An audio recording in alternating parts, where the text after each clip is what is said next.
तो हम ये कह रहे थे कि जो पुराने जमाने में जो चीजें थी वही चीजों को आज हम लेकर नए साइंस के साथ, नए मॉडर्न साइंस और टेक्नोलॉजी को इस्तेमाल करते हुए इस प्रोडक्ट के बारे में जानकारी लेंगे। Basically I am a biotechnologist और ऐसा कहा गया है कि आने वाला जो दौर है वो बायोटेक्नोलॉजी का रहेगा, आर्टिफिशियल इंटेलिजेंस का रहेगा। जो हम देख रहे हैं आर्टिफिशियल इंटेलिजेंस के बारे में तो बहुत सारी जानकारी हमारे पास है ही, जो किसी भी सेक्टर के अंदर हम अच्छा काम कर सकते हैं। और जो दूसरा दौर है वो है बायोटेक्नोलॉजी। और हम सभी को बहुत खुश होना चाहिए क्योंकि जो आने वाला दौर है, जो सबसे बड़ा काम कर सकता है आगे जाकर, उस चीज को ई बायोटेरियम ने अपने साथ लेकर आज हम सबके सामने उन्होंने ये रखा है। Specially thanks to mister Sagar sir. चलिए इस प्रेजेंटेशन को शुरू करते हैं। आज हेल्थ के बारे में जानकारी लेंगे हम, किस तरीके से हेल्थ वर्क करेगी, किस तरीके से ये प्रोडक्ट काम करेगा।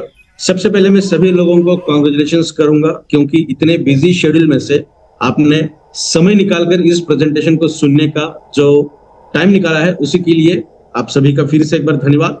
और जो वक्त आज हमने निकाला है इस प्रोडक्ट के लिए, उसे हम डायरेक्टली कोरिलेट करते हैं हमारे फिजिकल सक्सेस के लिए। बिकॉज सक्सेस होना मतलब सिर्फ इकोनॉमिकल फ्रीडम नहीं है, हमारा स्वस्थ जीवन भी उतने ही मायने रखता है। बिकॉज कोविड के ड्यूरेशन में हमने देखा है बहुत सारा पैसा था बट वो पैसा काम में नहीं आया क्योंकि हमारी सेहत बहुत खराब हो चुकी है ना। तो जितनी जरूरत पैसे की है, जितनी वैल्यू पैसे को है, उतनी ही वैल्यू, शायद उससे कई थोड़ा सा अगर ज्यादा बात करेंगे तो भी गलत नहीं होगा, उतनी वैल्यू हमारे सेहत की भी है। तो एक ऐसा प्लेटफॉर्म आपके सामने है जिस प्लेटफॉर्म को मद्देनजर रखते हुए अगर हम काम करेंगे तो हमारी सेहत तो अच्छी बनेगी, हम हमारे साथ जो लोग हैं उनकी सेहत भी अच्छी बनाएंगे और सेहत को अच्छा बनाने के साथ साथ हमारी वेल्थ भी आगे बढ़ेगी। तो फिर से एक बार congratulations for joining us to have a physical success in terms of health. चलिए देखते हैं किस तरीके से ये वर्क होगा। तो सबसे पहले हमने जो काम किया है वो किया है मार्केट की जो मिसिंग लिंक है, बहुत बड़ी मिसिंग लिंक है। जैसा सागर सर कहते हैं कि एग्रीकल्चर बहुत बड़ा मार्केट है, उससे भी ज्यादा, या अगर हम कोरिलेट करें उसके साथ तो नियर अबाउट उतना ही हमारा हेल्थ का भी बहुत बड़ा मार्केट अवेलेबल। आने वाले ड्यूरेशन के अंदर $670 मिलियन का ये मार्केट होने वाला है। अगर मैं सिर्फ इंडिया की बात करूं, इंडिया के बाहर की अगर बात करें तो ये आंकड़ा काफी हद तक बढ़ जाएगा, बट इंडिया की बात करेंगे तो ये बहुत बड़ा मार्केट है। Because we are developing country, हम डेवलपिंग कंट्रीज के अंदर आते हैं, we are not fully developed. अगर हम डेवलप्ड कंट्रीज की बात करें तो वहां पे न्यूट्रिशन बहुत पहले आया है और उन्होंने उसके अंदर बहुत अच्छा काम भी किया है। तो हमने भी फॉरेन लैबोरेटरीज के साथ कोलैबोरेशन करके इस प्रोडक्ट के अंदर बहुत अच्छी और भी एफिशिएंसी बढ़ाई है इस प्रोडक्ट की। तो हम इस प्रोडक्ट को बहुत अच्छी तरीके से वर्कआउट करते हुए देख रहे हैं। तो देखते हैं ये प्रोडक्ट एक्चुअली क्या है। तो ये प्रोडक्ट किसी भी तरीके का मेडिसिन नहीं है, किसी भी तरीके की दवाई नहीं है, ये एक न्यूट्रिशन फुलफिल करने का काम करने वाला एक प्रोडक्ट है जो हम इसे रिकमेंड करेंगे एज ए न्यूट्रासिटी। उसकी भी कुछ लॉन्ग फॉर्म हम देखेंगे कि न्यूट्रासिटिकल एक्चुअली क्या है। तो देखिए, सबसे पहले जो हमारा शरीर बनता है वो इन 11 अलग अलग प्रणालियों से बनता है। अगर हम सर के ऊपर देखेंगे यहाँ पे तो ये है हमारी ब्लड सर्कुलेटरी मैकेनिज्म। तो यहाँ से क्लॉकवाइज अगर घूमेंगे तो ये 11 सिस्टम्स है और इन 11 सिस्टम को अगर इकट्ठा हम करेंगे तो ये हमारा पूरा मानवीय शरीर बनता है। इसका मतलब हमारा शरीर सभी लोगों को पता है कि सेल से बना है, सेल से बनता है। यस, सेल्स से टिश्यूज, टिश्यूज से ऑर्गन, ऑर्गन से एक सिस्टम और अलग अलग सिस्टम से पूरा शरीर। तो क्या हम ये कहेंगे कि हर सेल की जरूरत सेम है, हर ऑर्गेनल की जरूरत सेम है? नहीं, बिल्कुल भी नहीं। हर सेल मतलब, सेल का मतलब मेरा पर्टिकुलर में सिस्टम की बात कर रहा हूं। जो सिस्टम, अगर सर्कुलेशन की बात करेंगे तो सर्कुलेशन सिस्टम के अंदर जो टिश्यूज, जो सेल्स काम करती हैं, उनको लगने वाली चीजें, और डाइजेशन की अगर हम बात करें तो उन सेल्स को अपना काम करने के लिए जरूरत भरी जो चीजें हैं वो काफी हद तक अलग अलग हो सकती है। कुछ कॉमन तो जरूर होंगी, बट जो स्पेशलाइजेशन का वक्त अगर आता है तो वो अलग होगा। जैसे हम देखते हैं ना कि ग्रेजुएशन के अंदर तो बहुत सारे सब्जेक्ट्स होते हैं, बट उसके अंदर से एक सब्जेक्ट को चुन के हमें पोस्ट ग्रेजुएशन करना पड़ता है। और पीएचडी की बात करेंगे तो और नैरो हो जाएगा। पीएचडी वाला सब्जेक्ट आप किसी को सिखा नहीं सकते बिकॉज वो बहुत सारा स्पेशलाइजेशन है, वो सिर्फ आप ही के हद तक है। तो अलग अलग सिस्टम के अंदर काम करने वाली जो सेल्स हैं, जो स्पेशलाइज्ड तरीके से काम करेंगी उस पर्टिकुलर प्रणाली के अंदर, तो उनकी जरूरतें कुछ अलग हो सकती। तो ये तो रहा हमारे पूरे शरीर का विवरण। तो ये इस अलग अलग 11 सिस्टम से बनता है। हर सिस्टम दूसरे सिस्टम के ऊपर डिपेंडेंट रहती है। हर सिस्टम दूसरे सिस्टम के ऊपर डिपेंडेंट रहती है। हम बात करेंगे थोड़ा सा आज रेस्पिरेटरी सिस्टम के बारे में, जो 10 नंबर पे लिखा हुआ रेस्पिरेशन की। जैसा हम एग्जांपल देख रहे हैं ना, हमेशा ब्लड का एग्जांपल हमने देखा था लास्ट टाइम, डाइजेशन का देखा था। तो आज के प्रेजेंटेशन में हम थोड़ा सा रेस्पिरेशन के ऊपर बात करेंगे। ये मकसद, एक एग्जांपल तो मैं हमेशा दे सकता हूं, बट ये अलग अलग एग्जांपल देने का मतलब ऐसा है कि आपको भी समझ में आए कि आपके शरीर के अंदर एक्चुअली होता क्या है। तो देखिए, रेस्पिरेशन के अंदर हम ये सोचेंगे, ये देखेंगे कि एक सिस्टम दूसरे सिस्टम के ऊपर डिपेंडेंट क्यों। तो रेस्पिरेशन की अगर बात आई तो हम ऑक्सीजन का कंजम्पशन करते हैं, और एंटीऑक्सीडेंट के बारे में जब हम देखेंगे तो हम ये भी देखेंगे कि रेस्पिरेशन किस तरीके से वहां काम करेगी। तो जनरलाइज्ड तरीके से अगर हम बात करें रेस्पिरेशन की, तो वहां पे बाइकार्बोनेट बनता है। बाइकार्बोनेट का मतलब होता है, उसको अगर हम तो थोड़ा सा स्प्लिट करेंगे तो वाटर एंड H+ आयंस के अंदर वो कन्वर्ट होगा। वो भी रिएक्शन में आपको दिखाऊंगा। तो H+ आयंस का कॉन्सेंट्रेशन बढ़ना माने एसिडिक कंडीशन बढ़ना। और क्योंकि हर कंटेंट बॉडी के एक हिस्से से दूसरे हिस्से के अंदर लेकर जाने का काम कौन करेगा? हमारा रक्त, हमारा ब्लड। तो ये भी H+ आयंस कहां जाएंगे? ब्लड के अंदर। अगर H+ आयंस का कॉन्सेंट्रेशन ब्लड के अंदर ज्यादा रहा तो ब्लड का pH एसिडिक रहेगा। ब्लड का pH अगर एसिडिक रहा तो ब्लड का जो थिकनेस है वो बढ़ता रहेगा, वो पतला नहीं रहेगा, बढ़ता रहेगा। अगर ब्लड गाढ़ा हो गया तो सर्कुलेशन ठीक से नहीं होगा, सर्कुलेशन ठीक से नहीं होगा तो ऑक्सीजन भी कैरी नहीं होगा। तो हर सिस्टम दूसरे सिस्टम के ऊपर डिपेंडेंट, ठीक है। तो हम आज इस प्रेजेंटेशन के द्वारा ये देखेंगे कि क्या ये हिबारेज मोर पावर प्रोडक्ट जो स्पेशली ईबैट्यूरियम के साथ जुड़ा हुआ है, ये प्रोडक्ट आपके शरीर के अंदर रहने वाली, क्या ये 11 अलग अलग सिस्टम के ऊपर सही मायनों में काम करेगा, उसके ऊपर भी आज हम बात करने वाले हैं इस प्रेजेंटेशन के दौरान। तो न्यूट्रास्यूटिकल को कुछ अलग अलग तरीकों से डिफाइन किया गया है इन टर्म्स ऑफ मेडिकल साइंस। तो सबसे पहले है न्यूट्रिशन फार्मास्यूटिकल। तो हम तो काम कर रहे हैं न्यूट्रिशन देने का। तो न्यूट्रिशन को अगर हम थोड़ा सा मेडिकेशन वाली लैंग्वेज में बात करेंगे, या फिर जो कंटेंट हम यूज कर रहे हैं वो कंटेंट एज अ मेडिसिन के रिजल्ट अगर हमें देंगे तो क्या उसे हम मेडिसिन कहेंगे? नहीं।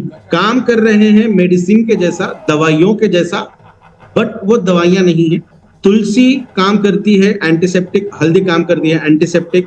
कहीं पर भी खरोच आएगी, घाव आएगा तो हम सबसे पहले हल्दी लगाते हैं। क्या वो मेडिसिन है? नहीं, बट काम कर रही है मेडिसिन के जैसा, इसलिए उसे न्यूट्रिशन के कैटेगरी के अंदर डाला हुआ है। स्पेशली अगर हम बात करेंगे तो मेडिसिनल प्लांट्स जिस तरीके से हम सुनते हैं उसी तरीके का ये एक टर्म है। तो फार्मास्यूटिकल के जैसा काम करेगा बट है न्यूट्रिशन, इसीलिए नाम आया न्यूट्रिशन का न्यूट्री, और फार्मास्यूटिकल जो लास्ट है सिटिकल का, उसका सिटिकल। तो न्यूट्रास्यूटिकल, इस तरीके से वो एक कॉम्बिनेशन के द्वारा आया। नेक्स्ट वन फार्मा फूड, खाने की ही चीजें उसके अंदर यूज की गई। हम देखेंगे कंटेंट के बारे में। बादाम है, अदरक है, दालचीनी है, इलायची है, लौंग है, कोकोनट है, शहद है, गन्ना है।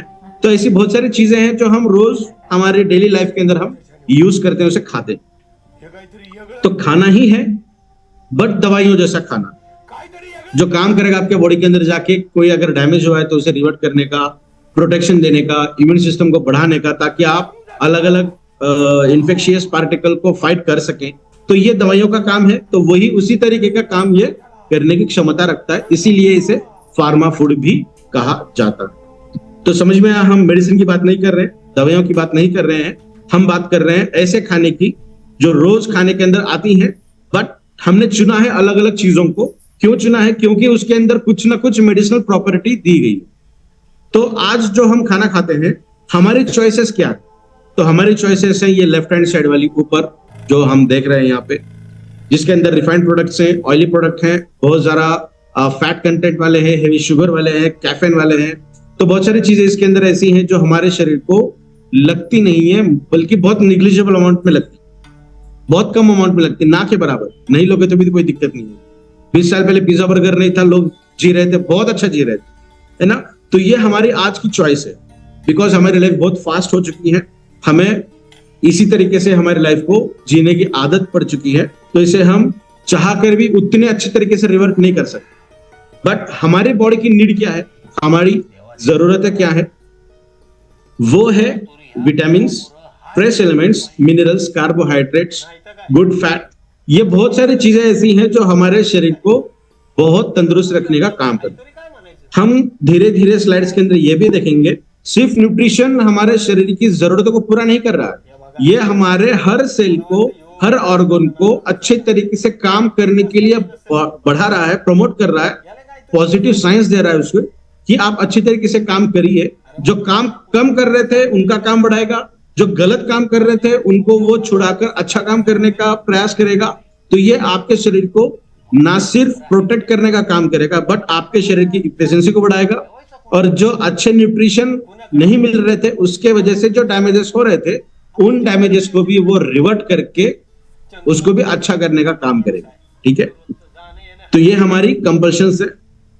ये क्योंकि हम ये नहीं ले रहे हैं, इसीलिए आज 90% से भी ज्यादा जो डिसीजेस एंड डिसऑर्डर्स हम सुन रहे हैं, वो सिर्फ और सिर्फ लाइफस्टाइल ओरिएंटेड, हमारी लाइफस्टाइल चेंज हुई है। इसी वजह से एटमॉस्फेयर को हम चेंज नहीं कर सकते, जो हम खाना खा रहे हैं उसको हम चेंज नहीं कर सकते हैं, जिस तरीके से हम खाना खा रहे हैं उसे भी हम चेंज नहीं कर सकते हैं, हमारे सोने का ठिकाना नहीं है। कम इसका मतलब जो टाइम ड्यूरेशन सही मायने में होना चाहिए, ऐसा कहा जाता है आयुर्वेदा की लैंग्वेज में, अगर हम बात करेंगे या फिर थोड़ा सा स्पिरिचुअल भी टच इसे देंगे तो भी चलेगा।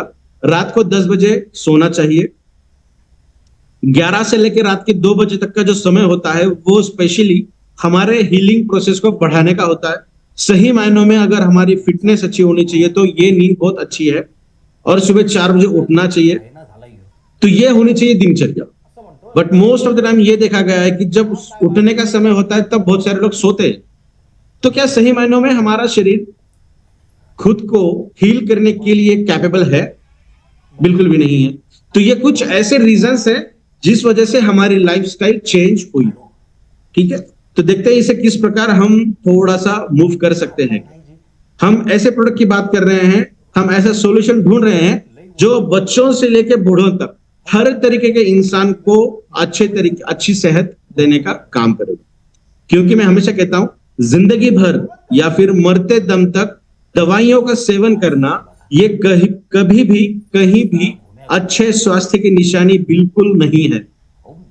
तो क्या यह मुमकिन है कि दवाइयों से हमें छुटकारा मिल सकता है? अगर हम न्यूट्रिशन डिफिशिएंट कंडीशन की वजह से कहीं किसी बीमारी से जूझ रहे हैं, और वो न्यूट्रिशन आपके शरीर के अंदर अगर जाता है सही मायनों में, सही तरीके से, और आपकी सेल से एब्जॉर्ब कर पाएगी अच्छे तरीके से, तो ये बिल्कुल मुमकिन है कि आपकी दवाइयों से छुटकारा हो सकता है। और वो हम धीरे धीरे देखेंगे किस प्रकार से ये होगा। तो इसका सॉल्यूशन अब तक तो हम वेट कर रहे थे, बट अभी वेट करने की जरूरत नहीं है, बिकॉज एक्सक्लूसिवली ई बायोटेरियम ने अपने प्लेटफॉर्म पे इस प्रोडक्ट को लाया है जिसका नाम है हिबारिज मोर पावर, और उस प्रोडक्ट के ऊपर आज हम यहाँ पे बात करने वाले हैं। अभी देखते हैं कि ये प्रोडक्ट के फीचर्स क्या क्या है। मैं और एक चीज बता दूं कि सागर सर ने, जो जैसा प्रतीक सर ने कहा कि उनकी एक अलग मास्टरी है इन द मैग्नेटिज्म, तो हर बोतल के नीचे सागर सर ने स्पेशली अलग तरीके के मैग्नेट्स लगाए, ताकि इसकी जो इफिशिएंसी है, जो आज हम प्रोडक्ट ये इस प्रेजेंटेशन को देखने वाले हैं, उस प्रेजेंटेशन के एंड में आपको पता चलेगा कि इस प्रोडक्ट की ताकत क्या है। और उस ताकत को और बढ़िया तरीके से बढ़ाने के लिए सर ने इसको स्पेशली मैग्नेटाइज किया। और मैग्नेटाइज के अंदर, मैग्नेटिज्म के अंदर आप सब लोग बहुत ज्यादा जानकारी इसकी आपको है, बहुत ज्यादा नॉलेज इसका आप रखते हैं, जो एक्सटर्नली आपके बॉडी को बहुत शानदार तरीके से मेंटेन करने का काम तो करता ही है। और ये जो प्रोडक्ट है जो आपके सामने दिख रहा है, ये प्रोडक्ट आपके शरीर को अंदर से और अच्छा बनाने का प्रयास करेगा। और इसकी जो इफिशियंसी है, इस इफिशियंसी को सर ने और ज्यादा बढ़ा दिया है with the help of magnetism. तो ये बहुत बेहतरीन तरीके का कॉम्बिनेशन रहेगा, मैग्नेटिज्म प्लस हिबारिज मोर पावर, जो आपके बॉडी के अंदर क्या क्या काम करेंगे उसके फीचर हम अभी यहाँ पे देखने वाले हैं। सबसे जो बड़ा फीचर है वो फीचर हम यहां देखेंगे, दैट इज एंटीऑक्सीडेंट कैपेसिटी। देखिए, एंटीऑक्सीडेंट्स हमें लगते हैं, यस डेफिनेटली रोज की जिंदगी में हमें एंटीऑक्सीडेंट्स लगते हैं।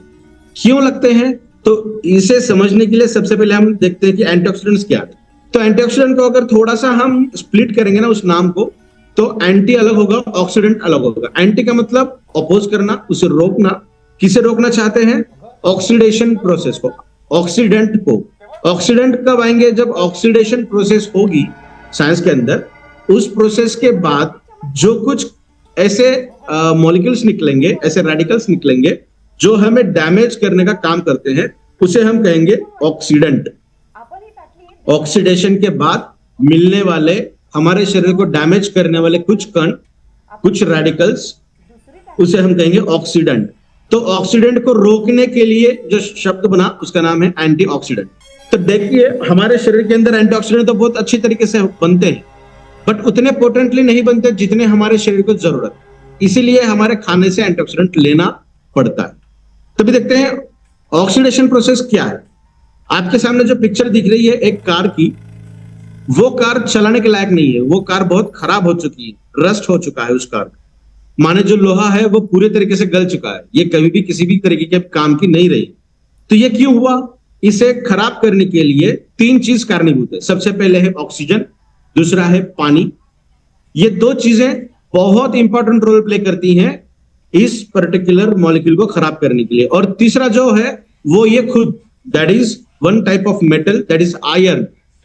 ठीक है ना, Fe+, 3 प्लस आते हैं उसके ऊपर, plus plus plus, Fe+, iron. कहते हैं ना कि रोज एक एप्पल अगर खाएंगे तो डॉक्टर्स के पास जाने की जरूरत नहीं पड़ेगी, बिकॉज उसके अंदर एंटीऑक्सीडेंट भी होता है और बहुत अच्छी मात्रा में फेरस होता है, दैट इज आयरन होता है, जो हमारे बॉडी को अच्छा रखता है, हमारे ब्लड सेल्स को मेंटेन करता है। तो उसके भी बहुत सारे फीचर्स हैं, वो फिर में बात करेंगे हम। तो ये 3 चीजें अगर इकट्ठा हो गई तो वो खराब करना शुरू कर दी। तो हमारे ब्लड के अंदर भी आयरन है। एक आरबीसी को, एक रेड ब्लड सेल को पकड़कर लेकर जाने का काम करते हैं 2 हीमोग्लोबिन, 2 तरीके से। एक इधर से पकड़ता है, इधर से पकड़ता है, और बीच में रहता है ऑक्सीजन। ये 2 हीमोग्लोबिन को पकड़कर लेकर जाने के लिए इसको भी 2 आयरन लगते हैं और ये हीमोग्लोबिन को भी 2 आयरन लगते हैं। तो एक आरबीसी को या फिर एक ऑक्सीजन को, आरबीसी में न बोलो, ऑक्सीजन का मॉलिक्यूल रहता है वो, तो एक ऑक्सीजन को घुमाने के लिए 2 हीमोग्लोबिन और 2 हीमोग्लोबिन को घुमाने के लिए 4 आयरन लगते हैं। तो देखिए जो डैमेज करने का काम करने के लिए जो इंपॉर्टेंट पैरामीटर्स हैं, जो 3, वो 3 पैरामीटर्स इकट्ठा ही घूम रहे हैं सब जगह। तो क्या हमारी बॉडी भी इतनी खराब हो चुकी है? डेफिनेटली हमारी बॉडी अंदर से खराब हुई है। आप जब भी बीएमआई देखोगे ना, आपका जिनका बीएमआई एज से कम है उनकी बॉडी अंदर से अच्छी है, जो लगभग 5-7% लोग आते हैं। उम्र है 20 साल की और बीएमआई चेक करेंगे तो इंटरनल बॉडी जो है वो 30 साल 35 साल की दिख रही है। इसका मतलब आपकी बॉडी अंदर से खराब हो चुकी है। उसका पहला कारण और सबसे बड़ा कारण है एंटीऑक्सीडेंट आपके शरीर के अंदर उतने अच्छे तरीके से नहीं जा रहा। कहते हैं ना कि खाना खाने के पहले थोड़ा सा सैलड होना चाहिए। कितने लोग खाते हैं गिनकर, वेट कर कर, मेरा वजन 90 केजीज है, इतना खाना चाहिए, मेरा वजन 70 केजी है, मुझे इतना खाना चाहिए, उतना ही खाएंगे। ये पॉसिबल है? आप खाते हैं हर बार अलग अलग सैलड के अंदर अलग अलग चीजें होनी चाहिए? That is not possible. तो खाना खाने के अंदर से तो नहीं मिलेगा। तो क्या करते हैं बहुत सारे लोग, एक पर्टिकुलर फूड ज्यादा खाते हैं। ऐसा नहीं है, कॉम्बिनेशन जो होते हैं ना, जो क्लस्टरिंग होती है ना, अलग अलग अपनी जो स्ट्रेंथ है, वो अलग अलग स्ट्रेंथ वाले लोग जब इकट्ठा होते हैं तो उनकी स्ट्रेंथ और कई गुना बढ़ती है। तो वही ये मनीषा थी इस प्रोडक्ट को बनाने के पीछे, specially for the antioxidant property, कि अलग अलग इंग्रेडिएंट्स को हमने इसके अंदर डाला है जो काम करेंगे आपके बॉडी के अंदर बेहतरीन तरीके से। तो देखते हैं किस तरीके से ये वर्क होता है। जैसा मैंने कहा कि मुक्तन इस तरीके से काम करते हैं। तो देखते हैं ये है कि रेस्पिरेशन मैकेनिज्म हमारे शरीर के अंदर, जो मैंने अभी एग्जांपल हमने इस प्रेजेंटेशन की शुरुआत में देखा था। ये है हमारे माइटोकॉन्ड्रिया के अंदर चलने वाली एक रिएक्शन, जहां पे रिएक्टिव ऑक्सीजन स्पीसीज का फॉर्मेशन होता है और साथ में एनर्जी भी बनती है। तो देखिए यहाँ पे ऑक्सीडेशन रिडक्शन ये प्रोसेस कंपल्सरी चलते रहती है। तो ऑक्सीजन एकमात्र ऐसा मॉलिक्यूल है जो इस इलेक्ट्रॉन को कैप्चर कर सकता है, बाकी दूसरा कोई ऐसा मॉलिक्यूल नहीं है जो इस पर्टिकुलर रिएक्शन के अंदर इलेक्ट्रॉन को एक्सेप्ट करे। तो ये एकमात्र रीजन है हमें ऑक्सीजन लगता है। तो ऐसा सपोज करते हैं कि ऑक्सीजन मेरे शरीर के अंदर आया और ये इलेक्ट्रॉन सबसे लास्ट में ऑक्सीजन ने इसे कैप्चर कर लिया। यहाँ पे आप देखते हैं, ये तो एक सिंपल रॉ डायग्राम मैंने बनाई थी हाथ से, तो इस तरीके से ये आया है।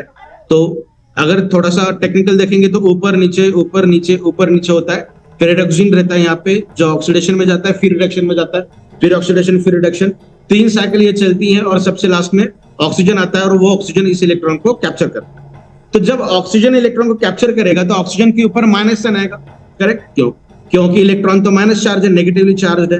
तो जब ऑक्सीजन माइनस साइन में आता है तो कुछ मॉलिक्यूल्स उस तरीके से निकल जाते हैं जिसे हम कहते हैं फ्री रेडिकल्स या फिर मुक्त कण, फ्री रेडिकल। और ये फ्री रेडिकल का मतलब होता है ऑक्सीडेंट।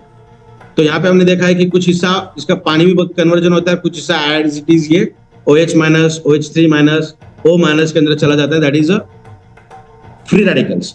तो अभी देखते हैं कि ये फ्री रेडिकल्स किस तरीके से काम करते हैं। तो देखिए ये एक मॉलिक्यूल है जो स्टेबल कंडीशन में है, और ये तब अनस्टेबल होगा जब इसका एक इलेक्ट्रॉन मूव हो जाएगा। लास्ट ऑर्बिट में 2 इलेक्ट्रॉन चाहिए या 8 इलेक्ट्रॉन चाहिए। यहाँ पे 8 इलेक्ट्रॉन है तो ये स्टेबल है। तो देख सकते हैं यहाँ पे ये स्टेबल लिखा हुआ है, इसका एक इलेक्ट्रॉन चला गया, किसने छीन लिया, रेडिएशन के अंदर आप घूमे हो, गलत खाना आपने खाया है, एटमॉस्फेयर के अंदर ज्यादा घूमे हो, धूप के अंदर ज्यादा घूमे हो, पानी का सेवन कम किया है, ज्यादा मसालेयुक्त खाना खाया है, ज्यादा मोबाइल यूज करते हैं, रेडिएशन के अंदर ज्यादा घूम रहे हैं, वाईफाई जोन के अंदर ज्यादा घूम रहे हैं। तो बहुत सारे रीजन है किसी भी मॉलिक्यूल को अनस्टेबल करने के लिए। तो सपोज करते हैं इनमें से कोई एक चीज हुई है हमारे साथ और इसके अंदर का एक इलेक्ट्रॉन चला गया। कितने भी इलेक्ट्रॉन जा सकते हैं, एग्जाम्पल के तौर पे हम समझ रहे हैं एक इलेक्ट्रॉन चला गया, तो अभी बाहर के इसमें चाहिए 8, तो यहाँ पे है 7। तो एक इलेक्ट्रॉन यहां से चला गया तो ये हो गया फ्री रेडिकल के अंदर अनस्टेबल। अनस्टेबल अगर रहा तो वो किसी भी केमिकल रिएक्शन के अंदर पार्टिसिपेट कर सकता है, बिन बुलाया मेहमान होता है वो, और वो भी आतंकवादी की जैसा होता है जो घर में घुस के तहस नहस करने का काम करता है। तो उसको स्टेबल करना जरूरी है, और वो स्टेबल तब होगा या तो वो किसी और मॉलिक्यूल के साथ जाकर कॉम्बाइन करे और कंबाइन करके अपनी वैलेंसी को सेटिस्फाई कर दे।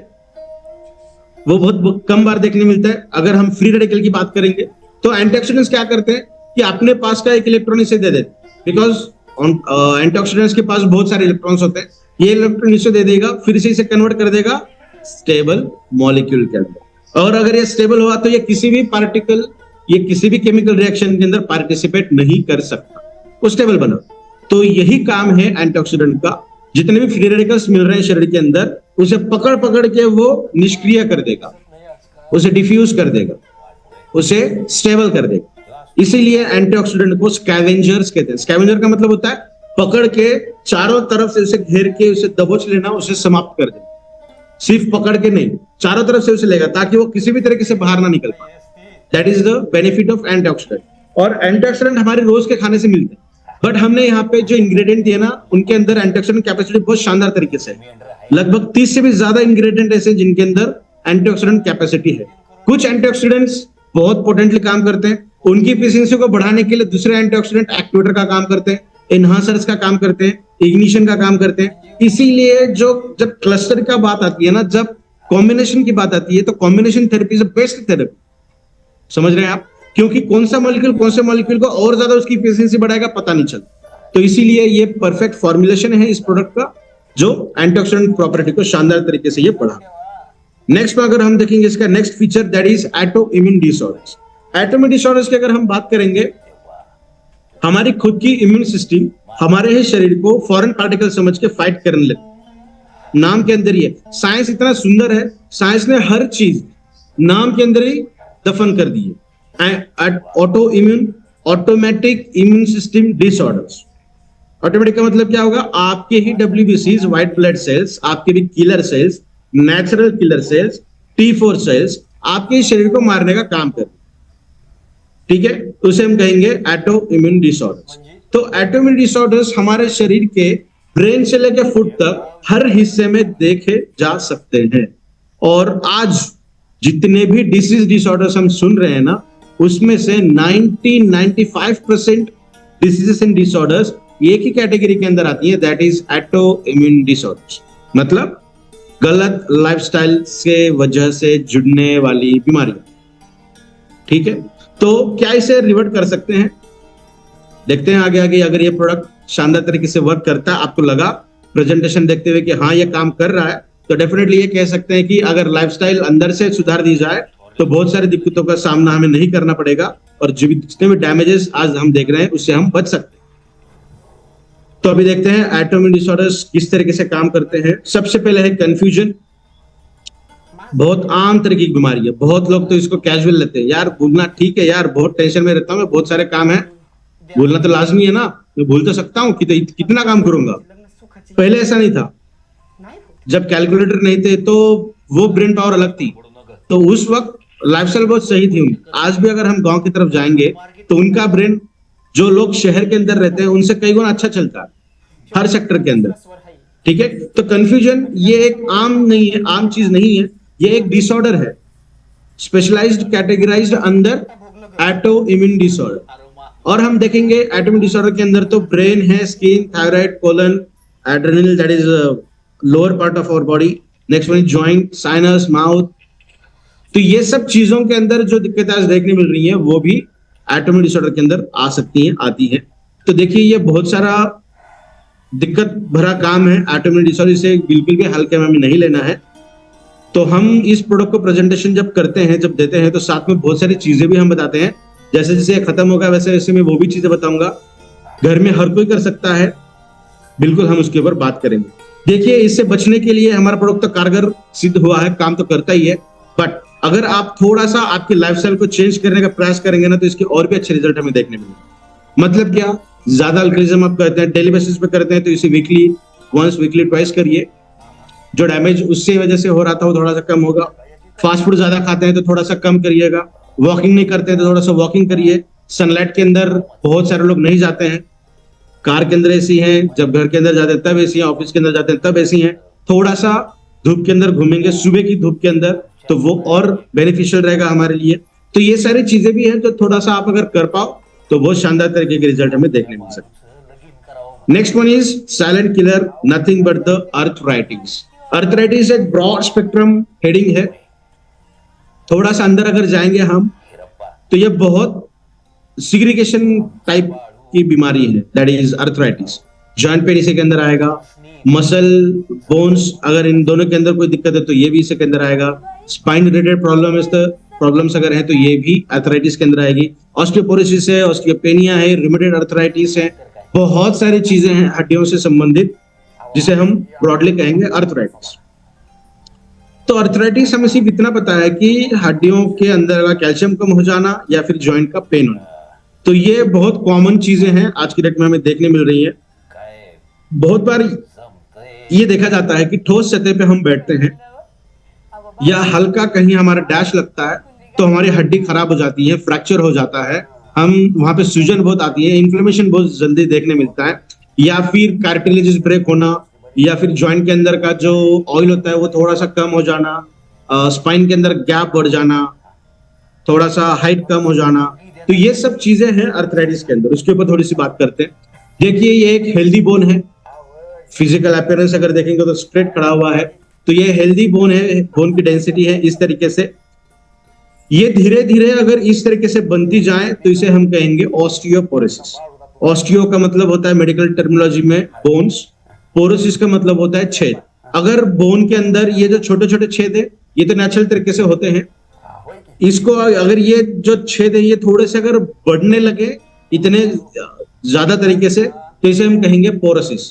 तो ऑस्टियोपोरोसिस एक आज की डेट में देखने वाली बहुत कॉमन सी बीमारी है।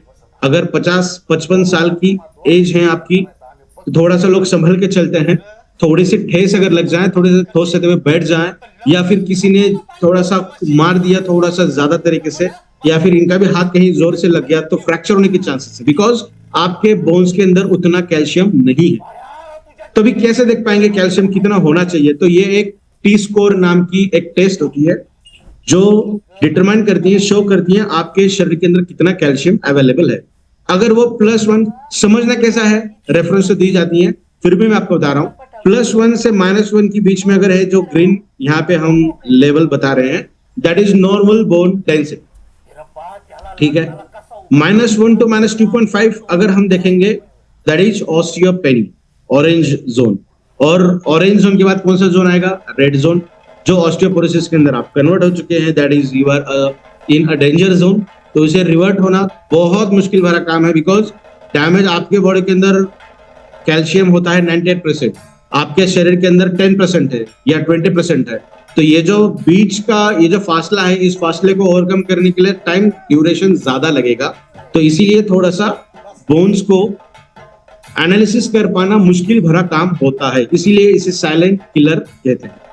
2 में से 1 वुमन और 5 में से 1 मैन, मतलब पुरुषों के अंदर 20% और फीमेल्स के अंदर 50% ये देखा जाता है कि अर्थराइटिस है। आज अगर हम बात करेंगे तो 50-50% के एनालिसिस देखी जाती है। तो हाइट का कम हो जाना या फिर शोल्डर लेवल थोड़े थोड़े नजदीक आ जाना, ये प्राइमरी सिम्टम है कैल्शियम डिसेबिलिटीज का। अगर कोई पर्सन बैठे बैठे बहुत ज्यादा झुकते अगर बैठते हैं, बहुत ज्यादा ऐसे नजदीक करके बैठते हैं, तो ये भी एक सिम्टम है आपके बॉडी के अंदर कैल्शियम डेफिशिएंसी है। हमेशा प्रयास करिएगा स्ट्रेट बैठना, और इस तरीके से बैठ के अगर आपको बहुत तकलीफ होने लगी है तब भी हम समझ सकते हैं कि आपके शरीर के अंदर का कैल्शियम थोड़ा सा कम हो रहा है, आपको जांच करने की जरूरत है। आमतौर पे 33 प्लस या 34 प्लस अगर आपकी एज है तब टी स्कोर किया जाता है, तब एनालिसिस की जाती है बोन की। उसके पहले बोन की एनालिसिस नहीं की जाती, क्योंकि हमारे शरीर के अंदर बोन की डेंसिटी बहुत शानदार तरीके से देखी जाती है। तो ये तो रहा बोन्स रिलेटेड। ये जो प्रोडक्ट है इबैटोरियम हिबारिस मोर पावर, अब तक हमें 50, 55, 60 साल की उम्र के अंदर भी लोगों को जो हमने ये प्रोडक्ट दिया था, तो उनके ऑरेंज जोन में से वो फिर से ग्रीन जोन के अंदर चले गए हैं। मैं बात 40-45 साल की नहीं कर रहा हूं, मैं बात कर रहा हूं 50, 55, 60s के अंदर, जो किसी भी तरीके से हमें मुश्किल लगता है कि उनके शरीर के अंदर कैल्शियम डिपोजिशन फिर से होगा क्या। डेफिनेटली इसके बहुत सारे रिजल्ट हमारे पास ऑलरेडी अवेलेबल है ऑन आवर यूट्यूब चैनल। तो नेक्स्ट पॉइंट इसके फीचर हम बात करेंगे ऑन ब्रेन।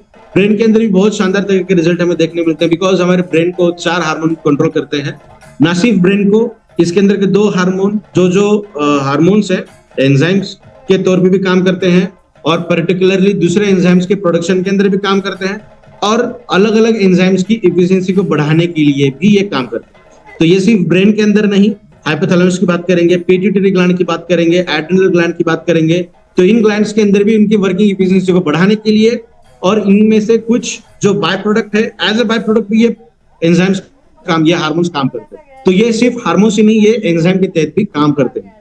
तो मोटा मोटी बात करेंगे ये क्या काम करते हैं। डोपामाइन काम करेगा प्लेजर, हैप्पीनेस स्प्रेड करने के लिए। ऑक्सीटोसिन लव हार्मोन है जो अफेक्शन क्रिएट करेगा, एक्साइटमेंट लेवल को क्रिएट करेगा, जो ह्यूमैनिटी बोलते हैं ना, हम इंसानियत बोलते हैं ना, तो उस तरीके का वो हार्मोन है जो आपको आपके शरीर के अंदर, मन के अंदर वो भावना बढ़ाएगा। नेक्स्ट वन इज मूड, जो सेंसिटिविटी को, सेंसेशन को और डाइट के प्रति शो करता है। और last one is endorphin, is nothing but the pain killer, where is a natural pain killer है ये। आसान तरीके से जो हीलिंग प्रोसेस हम कहते हैं ना, अभी जख्म हुआ है, आधे घंटे के बाद उतनी तकलीफ नहीं होगी जितनी तकलीफ अभी हो रही है। तो ये डेफिनेटली हमारे शरीर के अंदर ये हार्मोन का सिक्रेशन ज्यादा होता है। देखिए कितना शानदार है हमारा शरीर, कोई भी चीज होती है तो खुद अपने हिसाब से काम करता है, उसको किस तरीके से हम रोक पाएंगे, बढ़ा पाएंगे। ऐसा कभी हुआ है क्या, यहाँ पे मैंने काटा है और पूरे शरीर का खून वहां से निकल गया और मैं मर गया, ड्रेन्ड हो गया, ऐसा होता है क्या? नहीं। तो यहाँ पे 10-15 मिनट, 20 मिनट जैसी फिटनेस हमारी है, उस तरीके से नॉन डायबिटिक की बात कर रहा हूँ। डायबिटीज वाले पर्सन के अंदर भी हीलिंग प्रोसेस अच्छी होती है, तो वहां पे क्लॉटिंग फैक्टर होते हैं, तो ब्लड को कोएगुलेट करना बहुत ज्यादा जरूरी है। वहां पे मेश लाइक नेटवर्क एक बनता है, जाली लगा दी जाती है, और ब्लड क्लॉटिंग फैक्टर 8 वहां पे आता है। उस फैक्टर 8 को बनाने के लिए अलग तरीके का कैस्केड है, अलग तरीके का कैस्केड है। फैक्टर 1 आता है, उसको कट किया जाता है, फिर उसका जो अच्छा एक्टिव पार्ट है वो आता है, उससे फैक्टर 2 बनता है। इस तरीके से वो कैस्केड चलता है। तो ब्लड क्लॉटिंग फैक्टर 8 ये बहुत इंपॉर्टेंट फैक्टर है जो हमारे शरीर के अंदर ऑटोमेटिकली बनता है। जहां पे खून निकल रहा है ऑटोमेटिकली 15-20 मिनट, आधे घंटे बाद खून बहना ऑटोमेटिक बंद होता है, आपने ध्यान नहीं भी दिया तो भी, क्योंकि वहां पे हमारा शरीर वो काम करता है। इसे ही हम कहते हैं हीलिंग प्रोसेस, और इस हीलिंग प्रोसेस को और शानदार तरीके से ये प्रोडक्ट बढ़ा।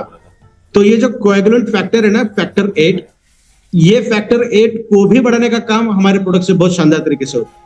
जैसा मैंने कहा कि डायबिटिक पर्सन को कट अगर हो जाएगा तो खून का बहाव आमतौर पे आम लोगों से ज्यादा होता है। तो डायबिटिक पर्सन के अंदर भी जो हीलिंग प्रोसेस है, कोएगुलेशन की प्रोसेस है, वो कोएगुलेशन की प्रोसेस, नॉर्मल पर्सन के जैसी होगी। मतलब आप देखिए जो डेलिकेट पर्सन हैं, जिनके अंदर ऐसा कहा जाता है डायबिटिक वाले पर्सन को कि उनको बहुत संभल के रहना चाहिए, तो वैसे पर्सन के अंदर भी ये शानदार तरीके से काम करता है। तो बहुत जबरदस्त प्रोडक्ट है ये। Next one is resting potential. जो हमारे शरीर के अंदर जो इलेक्ट्रिसिटी है ना, जो सा हम बटन दबाते हैं फैन चलता है लाइट चलती है, उस तरीके से हमारे शरीर के अंदर भी इलेक्ट्रिसिटी है। तो वो इलेक्ट्रिसिटी कितनी होती है? -70 मिलीवोल्ट। कभी मौका मिला मुझे तो मैं वो रिएक्शन बताऊंगा जो मैं बच्चों को पढ़ाता हूं, अगर मेरे पास वो फोटो रही। बिकॉज कोविड के ड्यूरेशन में हमने ऑनलाइन क्लासेस लिए थे, तो मैं ऑन बोर्ड लेक्चर्स लेता था डायग्राम निकाल के। तो वो एक डायग्राम मेरे पास रहेगी, तो मैं अगले प्रेजेंटेशन में प्रयास करूंगा वो मैं डायग्राम आपको दिखाऊं।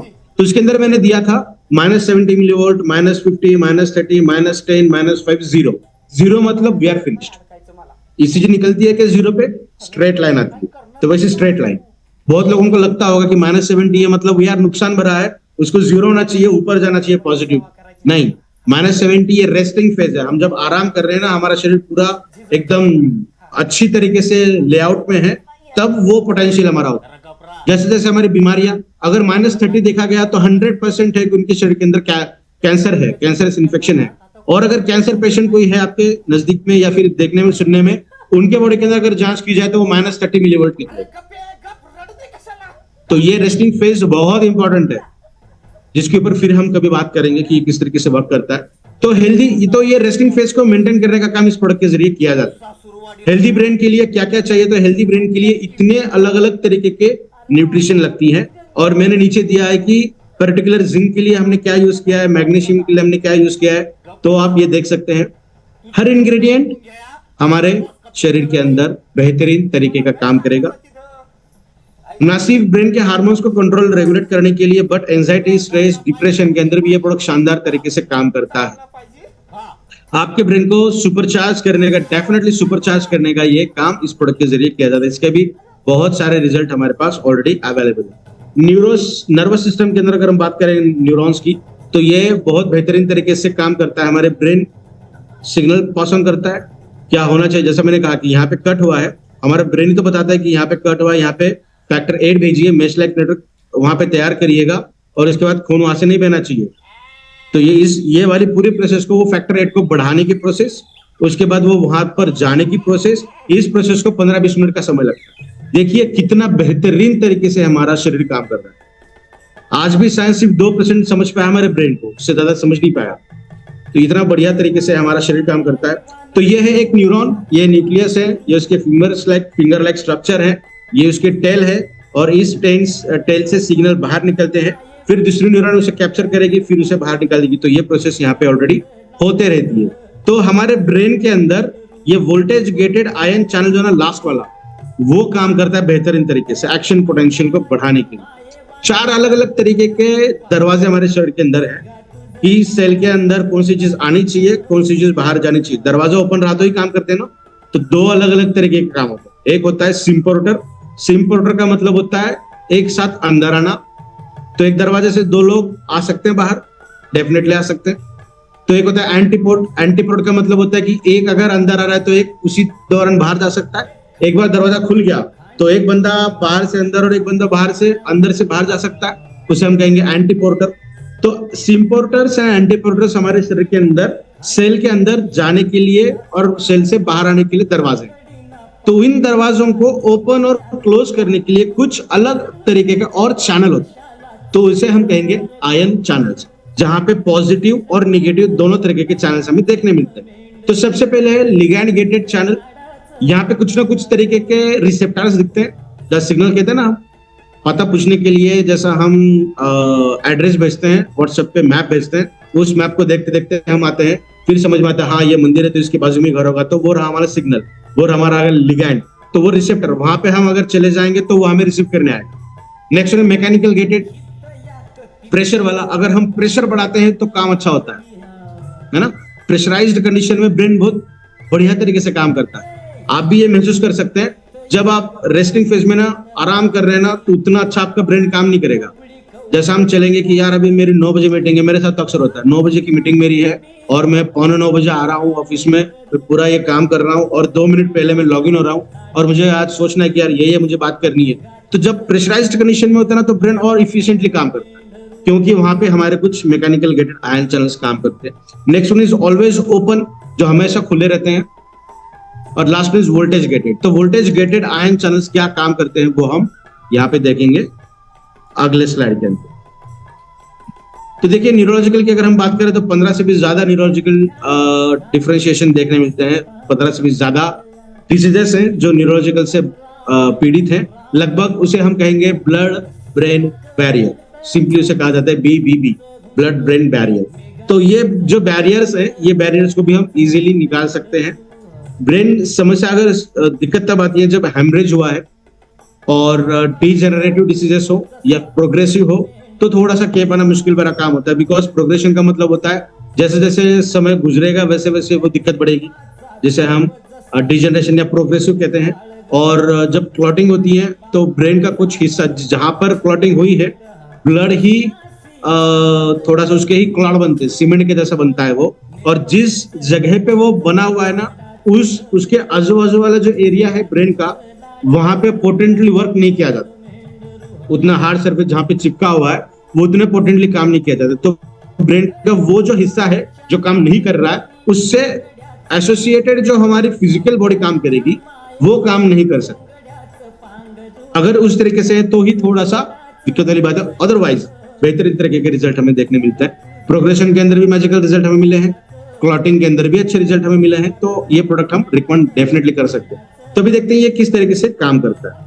तो एक न्यूरॉन है, ये दूसरी न्यूरॉन है। इन दो न्यूरॉन के बीच में जो छोटा सा गैप है ना, उस गैप की बात करेंगे जो यहाँ पे दिया गया है। एक्शन पोटेंशियल एक्टिवेट हुआ है, मतलब पोटेशियम सोडियम की कॉन्सेंट्रेशन आपके शरीर के अंदर बढ़िया तरीके से, उसका कॉन्सेंट्रेशन बेस्ट है।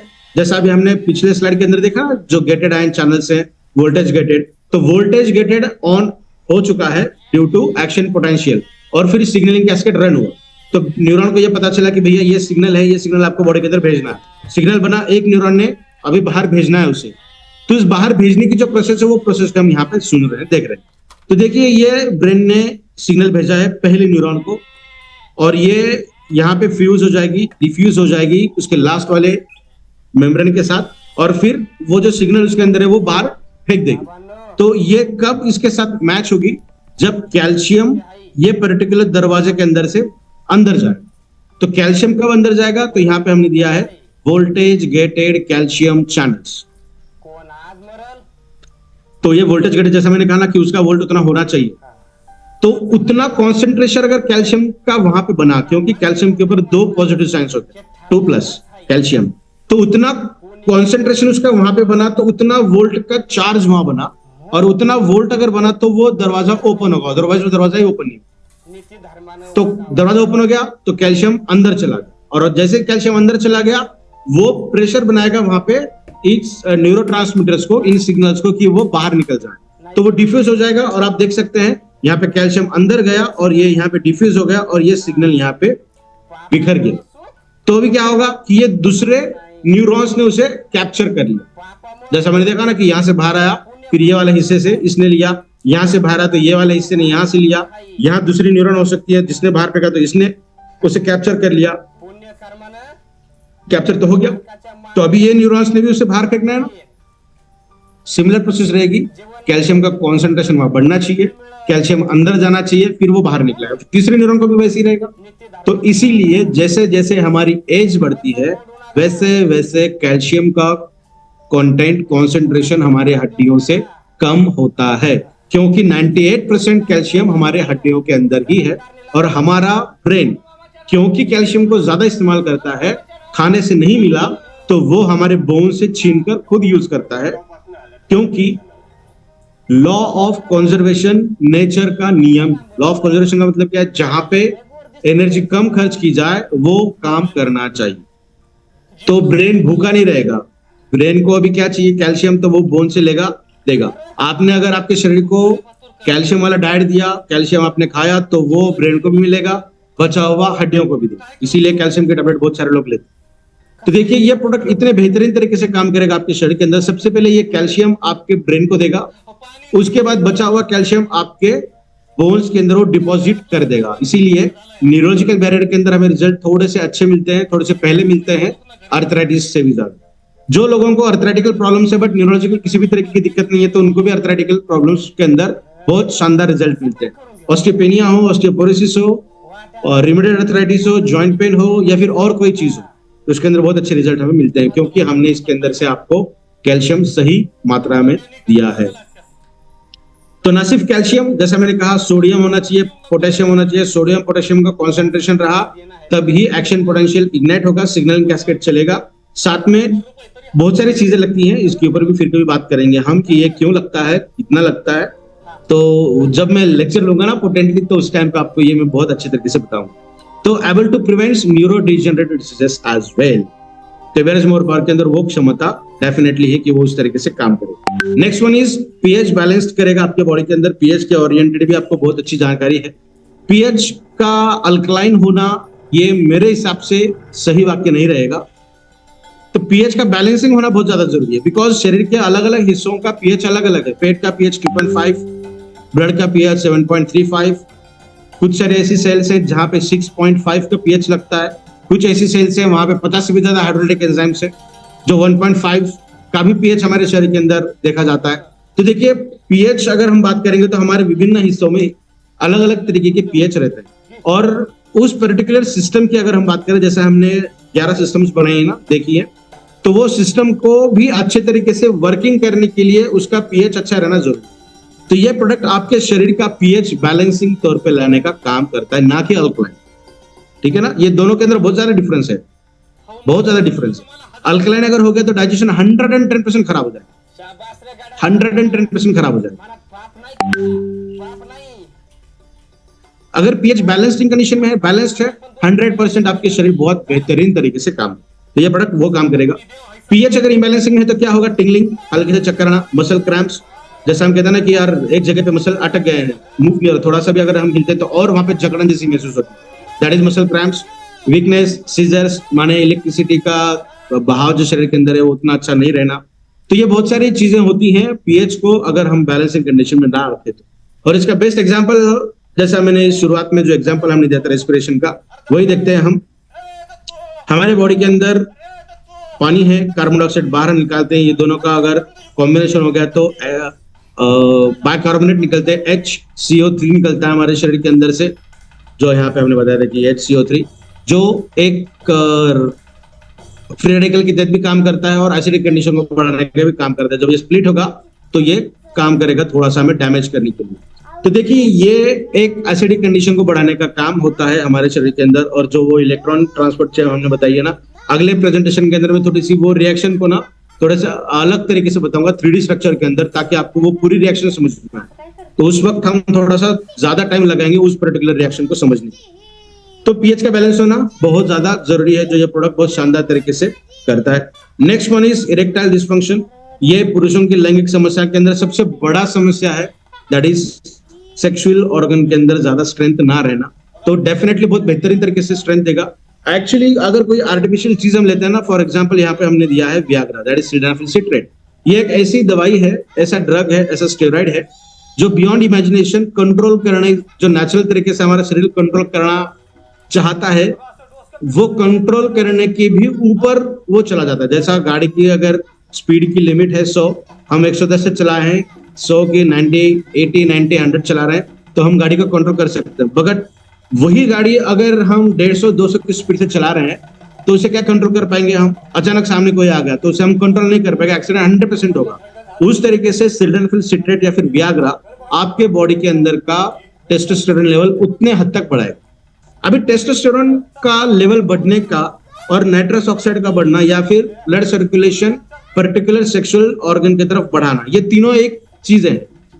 जैसे ही ब्लड का सर्कुलेशन सेक्सुअल ऑर्गन की तरफ ज्यादा बहेगा, सेक्सुअल ऑर्गन के अंदर इरेक्शन देखने मिलता है। तो नेचुरल तरीके से क्या होगा? ब्लड का पंपिंग ज्यादा होना चाहिए, क्योंकि ज्यादा अगर पंपिंग होगा तो ज्यादा फ्लो बढ़ेगा। जैसे हम भागते हैं तो सर्कुलेशन बढ़ता है ना, अगर ब्लड का सर्कुलेशन इरेक्शन के लिए सही मायने में काम नहीं कर रहा या फिर सर्कुलेशन ठीक से नहीं मिल रहा है आपके सेक्सुअल ऑर्गन को, तो इरेक्शन अच्छे तरीके से नहीं होगा।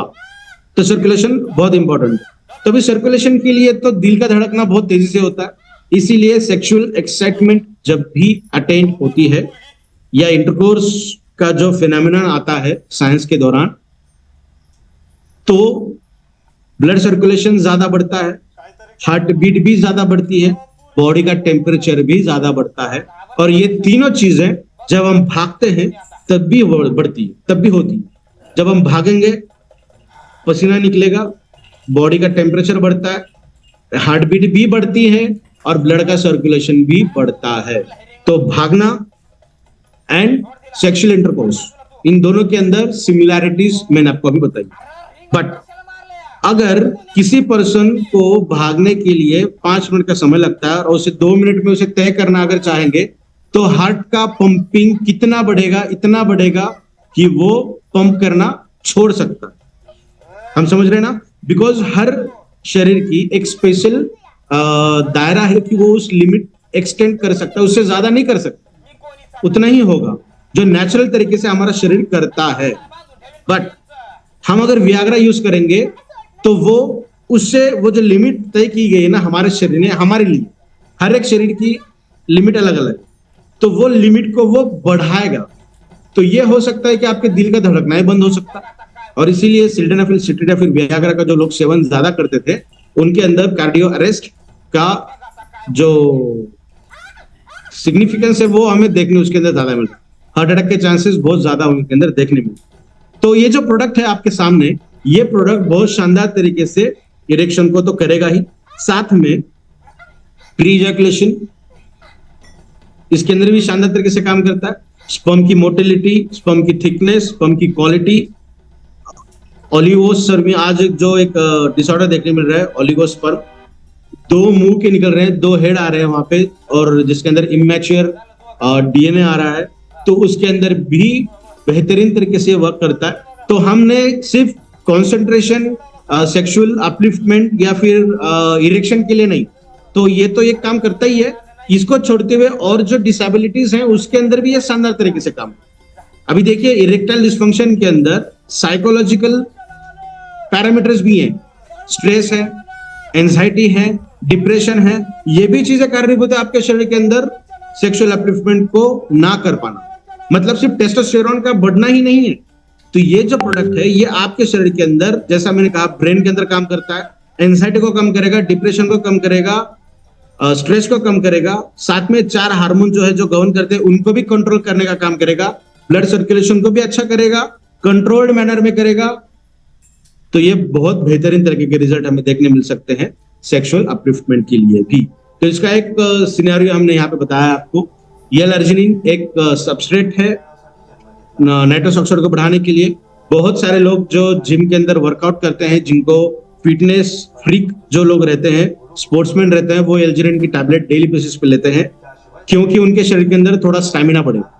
आपको ये चीज करने की बिल्कुल भी जरूरत नहीं पड़ेगी, बिकॉज हमारे प्रोडक्ट के अंदर वो तो एक जस्ट एक क्या कहेंगे, बाय प्रोडक्ट है यार। हमने अलग पर्टिकुलर तरीका L-arginine नहीं डाला, हमने जो इंग्रेडिएंट डाले ना उसके अंदर से L-arginine को बाय डिफॉल्ट आपको मिलेगा। तो आप समझ सकते हैं कि ये प्रोडक्ट की क्वालिटी, ये प्रोडक्ट की गुणवत्ता क्या है। नेक्स्ट वन इज ऑक्सीजन जो हम लेते हैं। तो देखिए जो एस्थमेटिक पेशेंट है उनके अंदर तो लंग्स उतने अच्छे तरीके से काम ही नहीं कर रहे हैं। अगर लंग्स अच्छी तरीके से काम नहीं करेंगे तो ऑक्सीजन कितना ले पाएंगे। अगर आप पोल्यूशन के अंदर काम कर रहे हैं, ज्यादा पोल्यूटेड एरिया के अंदर आप रह रहे हैं, तो क्या अच्छे तरीके का ऑक्सीजन आपके बॉडी के अंदर जाएगा? नहीं जाएगा। तो ये बहुत बड़ा रीजन है इरेक्शन के लिए। तो इन सभी रीजन को शरीर अंदर से जितना फाइट कर सकता है उतना फाइट करता है, और एक लिमिट आती है कि वो फाइट करना बंद कर देगा। इसीलिए जैसे जैसे एज बढ़ती है ना, 40, 45, 50, वहां पे इरेक्शन की समस्या में ज्यादा देखते। तो ये तो 20s, 30s, 40s के अंदर प्रोडक्ट शानदार तरीके से काम करता ही है सेक्सुअल अपलिफ्टमेंट के लिए। बट 50s, 60s, 70s के अंदर भी इसके बहुत अच्छे रिजल्ट हमें देखने मिल रहे हैं। अगर हम 60s प्लस की बात करेंगे, आपकी बॉडी फिटनेस अगर अच्छी है, आप वर्कआउट करते हैं, एक्सरसाइज करते हैं, वॉकिंग करते हैं, हल्के बहुत जॉगिंग करते हैं, तो डेफिनेटली आपके शरीर के अंदर ये प्रोडक्ट मिरेकलस काम करता है। आप आजमा कर देख सकते हैं।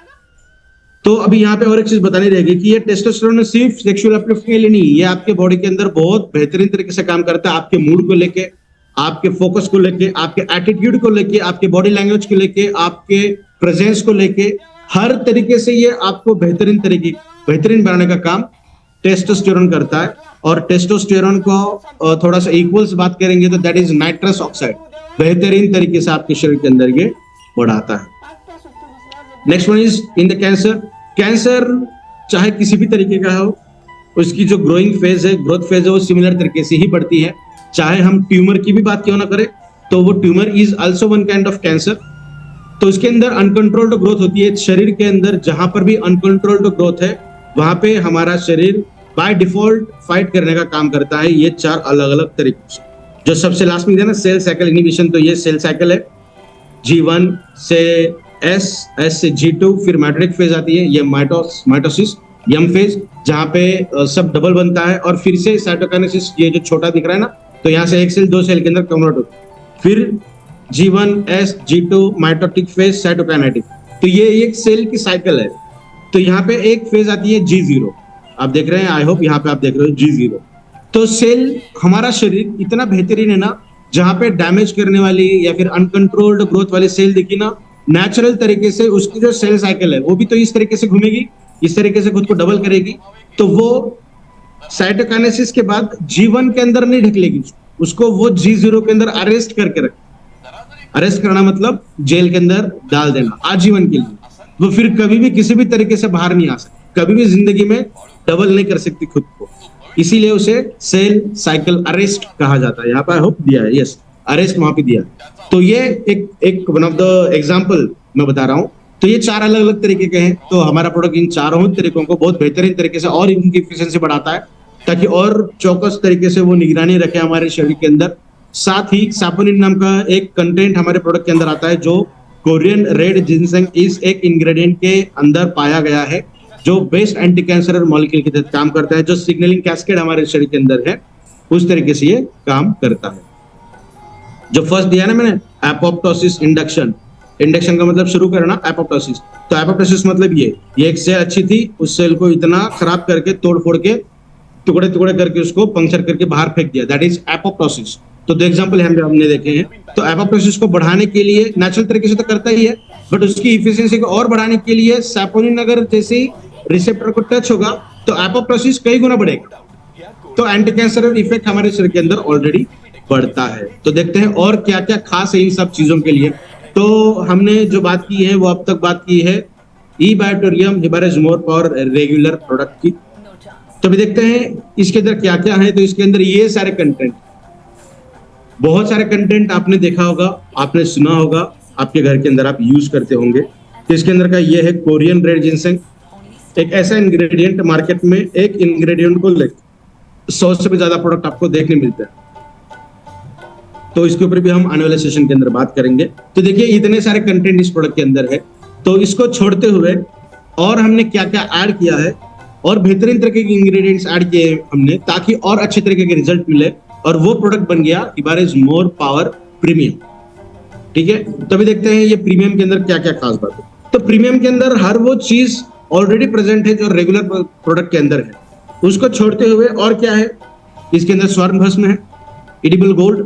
जो छोटे बच्चे जब पैदा होते हैं तब उनको मदर का मिल्क छोड़कर जो चीज दी जाती है, उसके अंदर सबसे पहले सोना ही दिया जाता है। तो हम आपको इस प्रोडक्ट के जरिए सोना दे रहे हैं, जो उस छोटे बच्चे को ग्रोथ, डेवलपमेंट, IQ, न जाने क्या क्या चीजें बढ़ाने के लिए काम कर रहा है, वही सिमिलर तरीके से आपके शरीर के आज की डेट में इस एज के अंदर वो काम करने की ताकत रखता है ये प्रोडक्ट।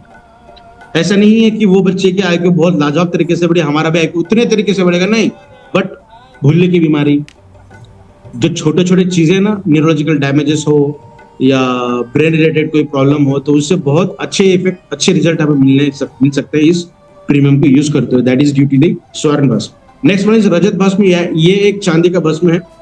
तो ये भी हमारे शरीर के अंदर वाइटलिटी, विगरिसिटी को बढ़ाने का काम करता है, एक्साइटमेंट लेवल को बढ़ाने का काम करता है। साथ ही बहुत लोग चांदी का इस्तेमाल करते हैं ताकि हमारे शरीर का हीट कम हो जाए, एंगर इश्यूज कम हो जाए। तो ये तो बाहर से है, हम तो आपको अंदर दे रहे हैं ताकि आपके शरीर उसे एब्जॉर्ब करके जो इफेक्ट उसके हैं वो आपके शरीर को दे। तो स्ट्रेस रिलेटेड, उसी के साथ साथ हेल्थ, स्किन की हेल्थ अगर बात करेंगे तो उसी के लिए भी बहुत शानदार तरीके से ये काम करता है। नेक्स्ट वन, ये 2 छोड़ते हुए अभी हम बात करेंगे 6 इंग्रेडिएंट जो पेटेंटेड है। जो तीसरा इंग्रेडिएंट है, that is the first patented ingredient in the premium from the USA Sabinsa group, that is Shahgandha. Ashwagandha का पेटेंटेड इंग्रेडिएंट है शाहगंधा। बेहतरीन तरीके से काम करता है। जैसा कोरियन रेड जिनसेंग मैंने बोला, तो ये इसे इंडियन जिनसेंग कहा जाता है। तो इसके भी बहुत सारे फायदे। जो लोग स्पोर्ट्समैन है वो अश्वगंधा का पाउडर लेते हैं, जो लोग जिम के अंदर जाते हैं वो लेते हैं, जिनको सेक्सुअल अपलिफ्टमेंट चाहिए वो भी लेते हैं। तो आप तो पर्टिकुलर एक चीज ले रहे हैं, जैसा मैंने कहा बहुत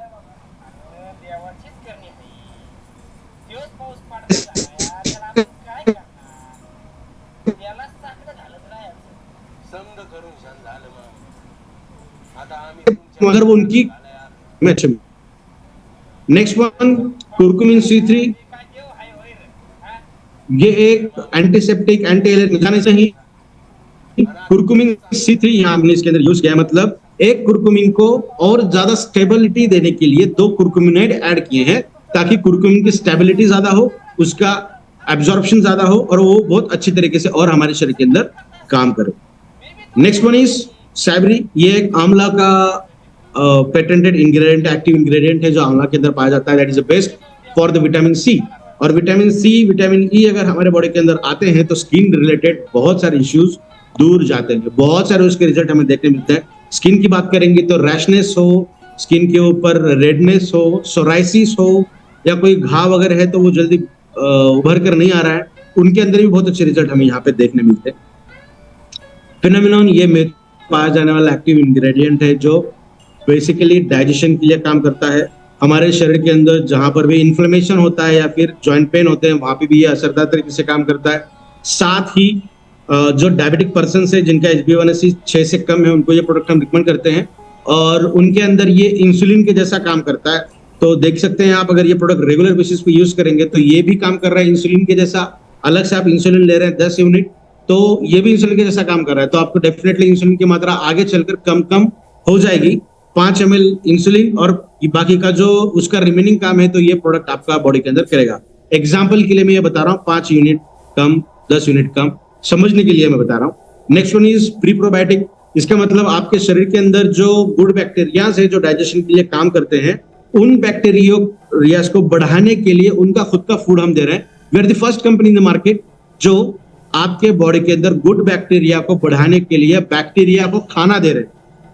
आपके सेल को तो हम दे ही रहे हैं, साथ में आपके सेल्स को, आपके शरीर को अच्छा रखने के लिए जो भी काम करते हैं उनका भी खाना हम आपको दे रहे हैं, ताकि और भी बेहतरीन तरीके से आपका शरीर काम करे। Next one is Tinofolin. Tinofolin ये गिलोय के अंदर देखा जाता है, जो गिलोय का जूस लोग पीते हैं, उसके अंदर का एक्टिव इंग्रेडिएंट ये है, एक्सट्रैक्टेड इंग्रेडिएंट है जो हर तरीके की मेमोरी के अंदर काम करता है। बहुत बेहतरीन तरीके से ये काम करता है। अगेन बॉडी हीट के लिए भी ये कॉम्पेंसेशन का काम करता है। Next one is बायोपेरिन।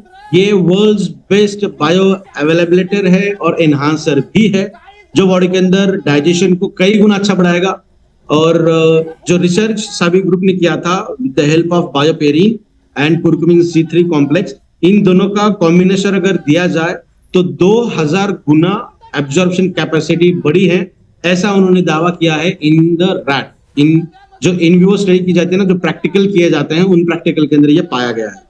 तो बहुत बेहतरीन तरीके की ये प्रोडक्ट है, ये इंग्रेडिएंट्स जो आपके शरीर के अंदर शानदार तरीके से काम करते हैं। सुबह शाम 2 बार आपको खाना है। सुबह उठते बराबर ब्रश करने से भी पहले आपको ये खाना है। आधा चम्मच, प्रीमियम के अंदर चम्मच आएगा, आधा चम्मच आपको खाना है। 5-7 मिनट तक मुंह के अंदर इसे रखना है, बोलना है। आपका ओवरराइड सलाइवा बहुत बेहतरीन तरीके से काम करेगा। जब इसकी टेस्ट खत्म हो जाएगी तो इसे चबा चबा कर आपको खा लेना है। 10 से 15 मिनट के बाद 1 गिलास गुनगुना पानी आपको पीना है, ताकि इसके और अच्छे रिजल्ट हमें मिले। रात को खाना खाने के आधे से 1 घंटे के बाद फिर से आपको उसी तरीके से लेना है और 10-15 मिनट बाद 1 गिलास गुनगुना पानी पीना है। ये नॉर्मल हर पर्सन के लिए। सेक्सुअल अपलिफ्टमेंट के लिए आपको सुबह शाम 2 बार लेने की जरूरत नहीं है। सुबह का स्किप करिएगा, रात को एक ही बार इंटरकोर्स से आधा 1 घंटा पहले आपको ये लेना है। एक पूरा चम्मच जो इसके अंदर दिया गया है, जैसा हम पहले आधा चम्मच सुबह आधा चम्मच शाम ले रहे थे, तो शाम और सुबह ना करते हुए शाम को एक ही बार आपको 1 चम्मच पूरा लेना है। 10 से 15 मिनट के बाद ठंडा दूध पीना है, बिकॉज जैसा मैंने कहा कि टेस्टोस्टेरोन का बढ़ाना, नाइट्रस ऑक्साइड का बढ़ाना मतलब हीट ऑटोमेटिकली बढ़ेगी, एसिडिक कंडीशन ऑटोमेटिक बढ़ेगी, ब्लड का टेम्परेचर ऑटोमेटिक बढ़ेगा, हार्ट बीट ऑटोमेटिक बढ़ेगी। तो ये हो सकता है आपको एसिडिटी की तकलीफ हो सकता है आपको टेम्परेचर की तकलीफ हो, मतलब हीट की तकलीफ हो, तो इन दोनों तकलीफों से बचने के लिए ठंडा दूध बेहतरीन तरीके से काम करता है। और उसका दूसरा रीजन ये है कि स्पर्म की थिकनेस, मोटिलिटी और उसके क्वालिटी को इंप्रूव करने के लिए मिल्क बहुत शानदार तरीके से काम करता है। तो प्रोडक्ट कुछ इस प्रकार से आपको दिखता है, ये प्रीमियम वाला, जो आपके बॉडी के अंदर फिजिकल हेल्थ, मेंटल हेल्थ इन दोनों को बढ़ाएगा। और इसका मतलब है आपकी पूरी बॉडी बहुत शानदार तरीके से वर्क करेगी। ये प्रोडक्ट नहीं किसने लेना है, तो सबसे पहले प्रेग्नेंट वुमन, उनको ये प्रोडक्ट नहीं देना है। नेक्स्ट वन, जो लोग डायलिसिस पे हैं उनको ये प्रोडक्ट नहीं देना है। तीसरा, जब एमसी की ड्यूरेशन चलती है 5 या 7 दिन, उस वक्त जब ब्लीडिंग चलती है उस वक्त हमें नहीं देना है। नेक्स्ट वन, फीडिंग वाली जो महिलाएं हैं, जो दूध पिलाती हैं, माताएं हैं, उनको हमें नहीं देना है। और खासतौर पे फीमेल की अगर मैं बात करूं तो देखिए पीसीओएस, पीसीओडीएस के अंदर बहुत अच्छे रिजल्ट हमें मिलते हैं इस प्रोडक्ट के। साथ ही आजकल प्रेगनेंसी के बाद जब डिलीवरी होती है उसके बाद मिल्क का प्रोडक्शन बहुत कम होने लगा है आज के डेट में, ये बहुत सारी समस्याएं देखने मिल रही है। तो ये प्रोडक्ट अगर आप यूज करोगे प्रेगनेंसी डिटेक्ट होने से पहले तब प्रेगनेंसी के बाद जब डिलीवरी होगी तो लैक्टेशन को बढ़ाने के लिए जो चीजें काम करती है ना नेचुरल तरीके से, वो इस प्रोडक्ट के अंदर ऑलरेडी है। जैसे शाहगंधा की अगर हम बात करेंगे तो वो बेस्ट लैक्टेटिंग मॉलिक्यूल है, तो लैक्टेशन को बढ़ाने का वो काम करेगा। तो उस तरीके से भी ये काम बहुत बेहतरीन तरीके से करेंगे। हेल्दी लाइफ अगर आपको चाहिए तो आपको ये सब चीजें चाहिए, इतनी मात्रा में ले सकते हैं आप। हो सकता है इसके अंदर कुछ चीज मैं भूल चुका हूं, अगर भूला हूं तो उसको ऐड करके इसके ऊपर और एक टैबलेट आप बढ़ा सकते हैं। और अगर मैं आपको एक चांस दूं कि इन सब को छोड़ते हुए ऐसा कुछ लीजिए जिसके अंदर ये सब तो है ही, साथ में मोर देन 160 न्यूट्रास्यूटिकल विटामिन बाकी और बहुत सारी चीजें हैं, तो आप क्या करोगे? तो डिसीजन इज योर्स, या तो ये लीजिए या तो ये लीजिए। आधे चम्मच के अंदर ये सब चीजें आपको देखने मिलेगी। आपको जो लगेगी वो आपकी बॉडी लेगी, जो नहीं लगेगी वो बॉडी के बाहर निकाल देगी। बिकॉज इनके अंदर जो इंग्रेडिएंट्स है वो सिर्फ प्लांट ओरिजिनेटेड कंटेंट ही है। प्लांट के अलग अलग हिस्सों को इस्तेमाल किया गया है। प्लांट की छाल हो सकती है, उनके रूट्स हो सकते हैं, उनके शूट हो सकते हैं, उनके लीफ हो सकते हैं, पत्ते हो सकते हैं, बीज हो सकते हैं, फूल हो सकते हैं, उनके फ्रूट हो सकते हैं। तो हर प्लांट के अंदर जो हमने इसके अंदर इस्तेमाल किया ना, उसके अंदर जहां पे जो अच्छी प्रॉपर्टी हमें मिली वो हमने इसके अंदर यूज की है। तो बेस्ट प्रोडक्ट रहेगा आपको यूज करने के लिए। बेस्ट एक्सट्रैक्शन मेथड इसके अंदर यूज की गई है। फॉर्मुलेशन बहुत सही तरीके से है। ये प्रोडक्शन नहीं है, ये फॉर्मुलेशन है। फॉर्मुलेशन का मतलब है पर्टिकुलर रेसिपी बनाना, और we are the first company जो सैम्पलिंग के अंदर हम काम करते हैं। इसका मतलब हमें कितना कॉन्फिडेंस होगा कि ये प्रोडक्ट कितने शानदार तरीके से वर्क करेगा। और लास्टली माइक्रो क्लस्टरिंग प्रॉपर्टी इसके अंदर यूज की गई है ताकि आपके बॉडी के अंदर एब्जॉर्प्शन मैकेनिज्म बहुत शानदार तरीके से हो जाए। तो थैंक यू सो मच आप सभी लोगों ने जो सेवा का मौका मुझे दिया यहाँ पे, specially to the Prateek sir जिन्होंने ये मौका मुझे यहाँ पे दिया। So thank you so much everyone and over to you sir.